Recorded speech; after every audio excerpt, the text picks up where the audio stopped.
So a little backstory, I was very reluctant to take this project on, and I actually did my best to convince the person that I'm making this for that I wasn't the person for the job. I am very scared of sewing for other people, so I did my best, but it seems that everything else has failed and I am what remains.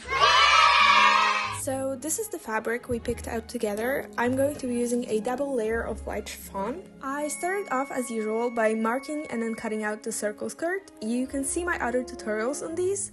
When you're working with chiffon, make sure to let it rest overnight after cutting because it tends to fall out quite a bit, making it uneven.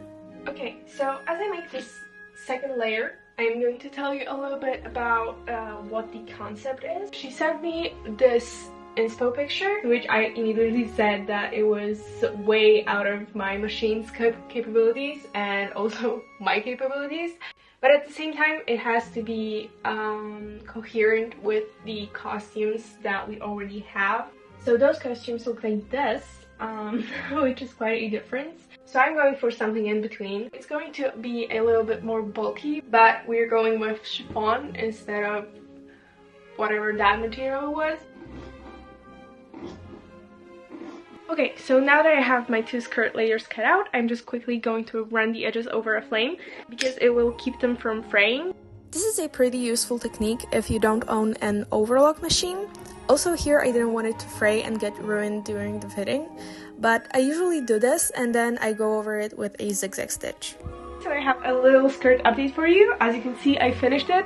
I just put it on an elastic like this and it wraps inwards, and the bottom is not even yet because I'm still waiting for the confirmation on the length and whether we want it to go diagonal or whether we want it straight or shorter in the front. So she's going to decide on this once she tries it on. We're trying it on today, so I just need to do a couple of fixer-upper things to the top, and I'm probably going to be finishing it tonight. That's what it looks like so far with the top just draped. I'm actually a lazy genius because you can't really see it, but this whole part is what is left of the material once you cut out the circle skirt. So like this is the part where I cut. It was pretty much the size that I needed for the top. The fact that it's like cut in a circle actually makes this neckline go so much better. So for the top, I laid out the remaining pieces and pinned them together. I then sewed the two layers along the cut, flipped them out, and top stitched it on the other side. So I actually have it on. I just sewed the bottom to the top, and I basically came to the conclusion that I'm actually talented because this was one of the worst things that I had to sew in. Like, I had no clue how much I should leave out, how much I should put inside.